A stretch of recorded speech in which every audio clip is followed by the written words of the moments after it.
Hello everyone, a very warm welcome to IS Origin YouTube channel. I am Shruti Jha and आज हम जिनके बारे में पढ़ने वाले हैं वो एक बहुत ही बड़े रनाउंड तबला प्लेयर तो थे ही, बट साथ ही साथ जो उन्होंने क्लासिकल म्यूजिक को एक ग्लोबल लेवल पे पहचान दिलाने की कोशिश करी है, उसकी वजह से जो उनका कंट्रीब्यूशन है म्यूजिक इंडस्ट्री में वो कभी भी झुटलाया नहीं जा सकता है. So we are talking about Ustad Zakir Hussain. Recently ही passed away at the age of 73 और इनको जो कंडीशन से इनकी काफी ज्यादा यहाँ पर जो सिचुएशन है वो वर्स हो गई थी, वो कंडीशन है डियोपैथिक पल्मोनरी फाइब्रोसिस. तो इस कंडीशन की वजह से यहाँ पर इनकी जो है वो डेथ हुई है और इस कंडीशन में आपके लंग्स में काफी ज्यादा एक जो इन्फेक्शन स्प्रेड हो जाता है, उसकी वजह से ब्रीद करने में आपको काफी ज्यादा तकलीफ होती है और इसी कंडीशंस की वजह से हम अभी जाकिर हुसैन को खो चुके हैं.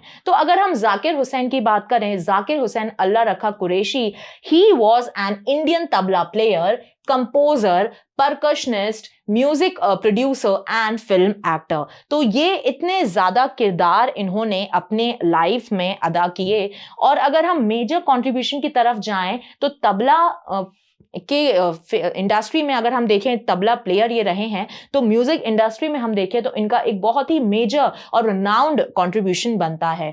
अब यहाँ पर he was also known for bringing classical Indian music to a global audience. इन्होंने जिस तरीके से इंडियन क्लासिकल म्यूजिक को एक ग्लोबल रिकॉग्निशन दिलाने के लिए काम किया है, वो एक बहुत ही उच्च दर्जे का काम इन्होंने किया है. क्योंकि डेफिनेटली जब तबला इन्होंने ये यहाँ पर प्ले करते थे तो इस तरीके से उस टाइम पे ऐसी सिचुएशन नहीं थी कि भाई तबला को हम और आगे जाके कहीं ग्लोबल लेवल पे रिकॉग्निशन दिला पाएं. इनके जो यहाँ पर कॉन्ट्रीब्यूशंस रहे हैं, जो भी काम इन्होंने किया है, वो डेफिनेटली यहाँ पर हमको एडमायर करना चाहिए. अब यहाँ पे अगर हम इनके बारे में समझने की कोशिश करें तो यहाँ पे इनका जन्म होता है on the year of 1951, 9th of March. Mumbai में इन्होंने बर्थ लिया था. और यहाँ पे अगर हम इनके फादर की बात करें तो उस्ताद अल्लाह रखा, जो इनके गुरु भी हैं, टीचर भी हैं.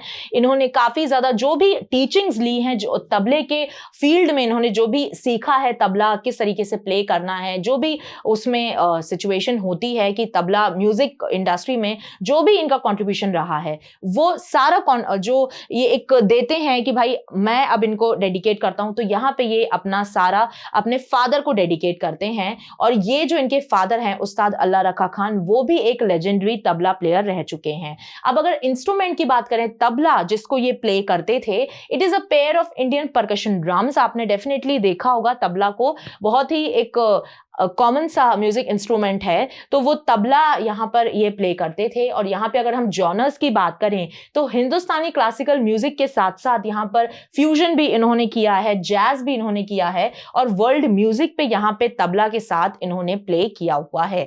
अब यहाँ पे अगर हम बात करें तो जो फर्स्ट कॉन्सर्ट की अगर हम बात करते हैं तो यहाँ पे at the age of 7 years यहाँ पे ये एक कॉन्सर्ट में जाते हैं और तबला को प्ले करते हैं. बहुत अर्ली एज से ही इन्होंने यहाँ पर तबला सीखना शुरू कर दिया था अपने फादर से. उसके बाद यहाँ पे जब अगर हम इनके टीन्स की बात करें, जब तक ये टीन एज में आते हैं तब तक ये इंटरनेशनली जो है वो एक रिकॉग्निशन को ऑलरेडी यहाँ पर एड्रेस करते हैं और यहाँ पे ऑटोमेटिकली ये इंटरनेशनल टूर्स पे जाने लगते हैं और तबला वहाँ पर प्ले करते हैं. फिर इसके बाद अगर हम देखें इनके करियर हाइलाइट्स के बारे में, तो अगर हम इनके करियर को अगर यहाँ पर बाइफिकेट करने की कोशिश करें तो इंडियन क्लासिकल म्यूजिक के कंट्रीब्यूशन की तरफ आप बात अगर करो तो यहाँ पे इन्होंने काफ़ी ज़्यादा बड़े बड़े उस्ताद, बड़े बड़े म्यूजिक कंपोजर्स, बड़े बड़े म्यूजिक लेजेंडरी के साथ यहाँ पर इन्होंने काम किया हुआ है. इसमें यहाँ पे आप सितारिस्ट रविशंकर जी का नाम देख सकते हैं, सरोद मैस्ट्रो अली अकबर खान का भी आप नाम देख सकते हैं, जिनके साथ जाकिर हुसैन ने काम किया हुआ है. फिर यहाँ पे इन्होंने तबला को एक तरीके से यहाँ पे इन्होंने एक ग्लोबल रिकॉग्निशन दिलाई कि तबला एक एकम्पनिंग इंस्ट्रूमेंट नहीं है किसी भी सॉन्ग में या फिर किसी भी म्यूजिक में. यहाँ पे वो एक इंडिविजुअल इंस्ट्रूमेंट भी बनकर उभर सकता है. क्योंकि अगर आप तबला को इंडिविजुअली भी सुनोगे तो उसकी जो भी तान होती है, जो भी उसमें मेलोडी निकल कर आती है, वो बहुत ही ज्यादा स्वीट होती है, बहुत ही ज़्यादा मधुर होती है। तो एनीवेज इनका ये कहना था कि वो एक अकम्पनिंग इंस्ट्रूमेंट ही नहीं है, वो एक सोलो आर्ट फॉर्म की तरह भी देखा जा सकता है। अब यहाँ पे अगर आप ग्लोबल फ्यूजन कोलैबोरेशंस की बात करो तो यहाँ पे ये शक्ति को फॉर्म करते हैं, which is a fusion group. और शक्ति को ये फॉर्म करते हैं ये one of the guitarist John McLaughlin and the violinist L Shankar, and with in this ये शक्ति में जो ये फ्यूजन ग्रुप इन्होंने फॉर्म किया था, वहां पे इन्होंने इंडियन क्लासिकल म्यूजिक को जैज के साथ जो है वो फ्यूजन दिया था, तो तभी इसका नाम जो है वो फ्यूजन ग्रुप रखा गया है। इसके बाद भी अगर आप देखो तो उन्होंने काफी ज्यादा आर्टिस्ट के साथ कोलैबोरेशन किया है, जैसे यहाँ पे जॉर्ज हैरिसन हो गए, योयो मा हो गए and Mickey heart of the grateful dead. इसके बाद अगर हम बात करें तो मूवीज में भी इन्होंने म्यूजिक प्रोवाइड किया है, और यहां पर जो मूवीज में इन्होंने म्यूजिक प्रोवाइड किया है वो है heat and dust in the year of 1983 and custody which came in the year of 1993 again.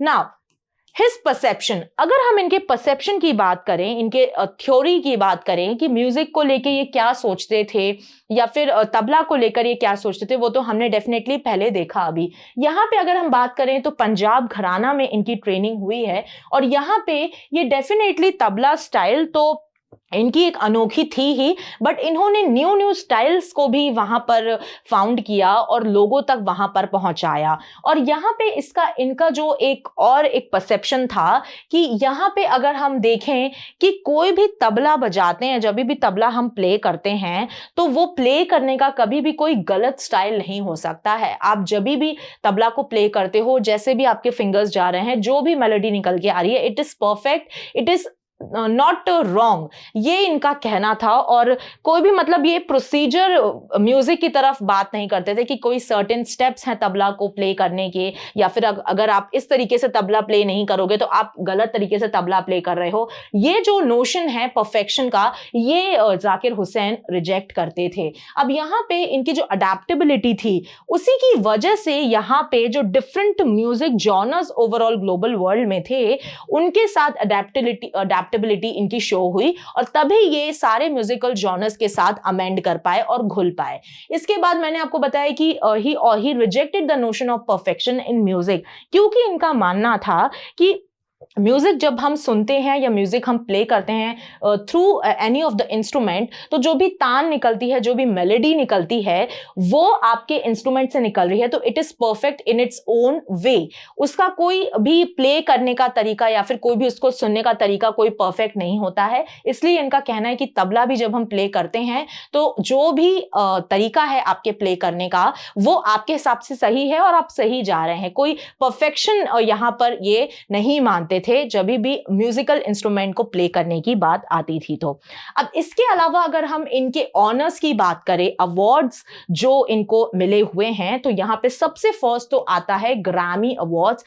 4 times he got the Grammy award, और जिसमें से जो 66th ग्रैमी अवार्ड है वहां भी इनको अवार्ड दिया जा चुका है। इसके बाद अगर हम पद्म अवार्ड्स की बात करें, which is one of the highest honours in India, तो यहाँ पे पद्मश्री इनको इन द ईयर ऑफ 1988 मिल चुका है। फिर यहाँ पे पद्म भूषण 2002 में इनको दिया जा चुका है, और रिसेंटली अगर आप बात करो लास्ट ईयर की, तो पद्म विभूषण से इनको नवाजा गया है। फिर इसके बाद अगर हम संगीत नाटक अकादमी अवार्ड की बात करें, तो ये इनको आप देखो संगीत नाटक अकादमी अवार्ड इनको 1990 में दिया जा चुका है, और उसके बाद यहाँ पर इनको संगीत नाटक अकादमी फेलोशिप भी प्रोवाइड हुई थी इन द ईयर ऑफ 2018। इसके बाद अगर हम देखें नेशनल हेरिटेज फेलोशिप, ये भी इनको ऑफर हुई है in the year of 1999, and this is given by the United States National Endowment for the Arts National Heritage Fellowship।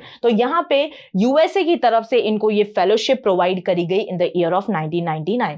फिर इसके बाद डाउन बीट क्रिटिक्स पोल बेस्ट परकशनिस्ट अवार्ड, ये भी इनको यहाँ पर मिल चुका है, और यहाँ पे 2 बार इन्होंने इस अवार्ड को जीता है, one in the year of 2020 and the other is in the year of 2021। So with this we have completed our session and I hope आपको उस्ताद जाकिर हुसैन के बारे में जानने को मिला होगा through this of my session. Thank you so much for watching my session. Don't forget to subscribe to our channel IS Origin. Till then पढ़ते रहिए, खुश रहिए. जय हिंद, जय भारत.